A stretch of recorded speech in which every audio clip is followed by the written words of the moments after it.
If you use a nonstick pan, it could affect your health. I'm talking about chemicals in these nonstick pans so persistent, the EPA calls them forever chemicals. To avoid confusion later, these are technically called PFAS. These are in nonstick pans and sadly, maybe even in your bloodstream and mine. But don't become paranoid and totally freaked out. In this video, I'll show you what to toss, what to trust, and what I actually use in my own kitchen. Really fast, let's rewind.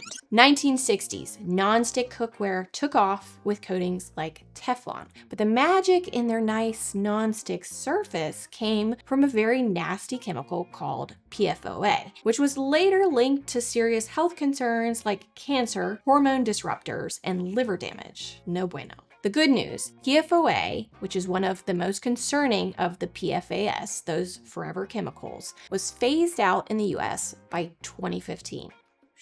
The bad news, PFOA was just one of over 12,000 PFAS, many of which are still in use today and may be just as harmful. So what's in your pan now? Probably a whole host of things you don't want to know about.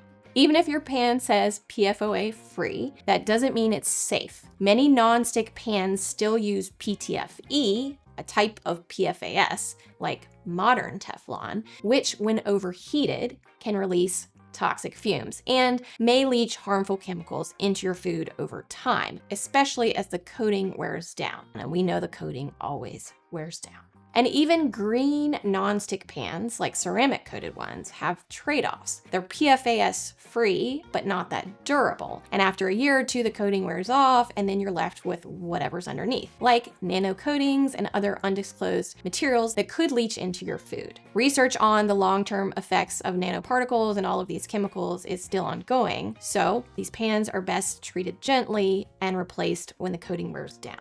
So if you must have a non-stick pan, which you don't have to have, by the way, you'll get used to it. Research your best option and pay attention to the chemicals being used. Also know that these are short-term options best used at lower temperatures, which you're not gonna do either because you're gonna be turning that thing up to fry. And I'll just really quickly touch on other cookware like copper and aluminum without spending a lot of time here. You don't want copper leaching into your food, and there are just too many concerns about aluminum. So unless these materials are kept far away from your food, like in the base layer below many plies of stainless steel, it's just best to avoid them and move on to these 5 perfectly safe options that I recommend instead.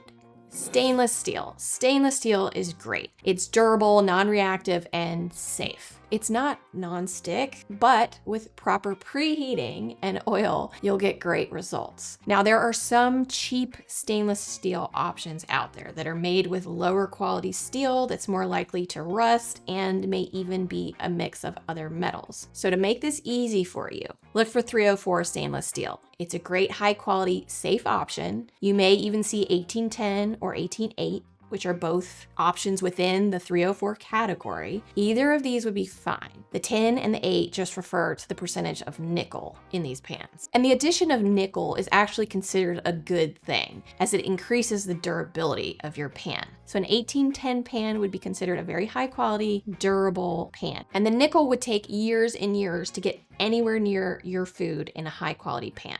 However, if you have a nickel allergy or sensitivity, which is rare, you could go with 430 stainless steel. This is also referred to as 18-0 because there's generally no nickel. You will sacrifice durability, however, so these pans won't last as long. Number 2, cast iron. I love cast iron. It's naturally non-stick when well seasoned. That means you have a nice layer of oil on it, and it can even help boost your iron levels. Watch out if you do have a condition like hemochromatosis or something where you can't have a lot of iron. Yes, you have to learn how to take care of this pan, but it's actually quite easy when you get used to it. It's also incredibly durable. You will not mess up this pan. Well, unless you leave it in water. Don't ever do that. Iron rusts. Number 3, enameled cast iron. Enameled cast iron is cast iron that is coated with a powdered glass heated to high temperatures. I mean, it's probably way more technical than that, but you get the idea. The enamel is non-toxic and won't leach chemicals into your food as long as it's made by a reputable company. It won't be as non-stick as a well-seasoned, non-enameled cast iron, and it's more prone to damage. It's not as durable. You could scratch it, for example. But the good thing is you can cook whatever acidic food you want in it. So tomato sauce galore, which is not the case with regular cast iron.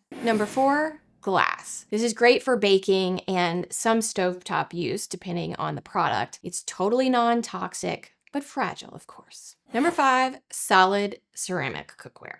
This is not just ceramic coated like we talked about earlier, but this is made entirely from ceramic. This is fully non-toxic and inert. Downside is that it can chip or crack if dropped, and it's not as non-stick as some other pans, but it's a great, safe alternative. 2 other safe alternatives. You could use carbon steel, which is basically cast iron, but with more iron. So same deal, very durable, and requires seasoning. Awesome once you get the hang of it.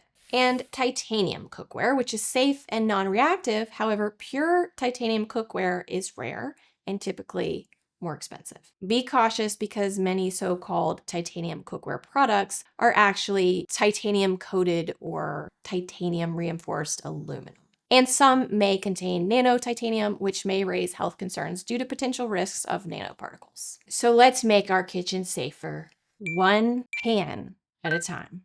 Let's cook good food and not expose ourselves or our poor little children to chemicals no one fully understands yet. Definitely get rid of your grandmother's, great-grandmother's, or great-grandfather's Teflon, please. And remember to eat real food in those cast iron skillets. I'll see you next time.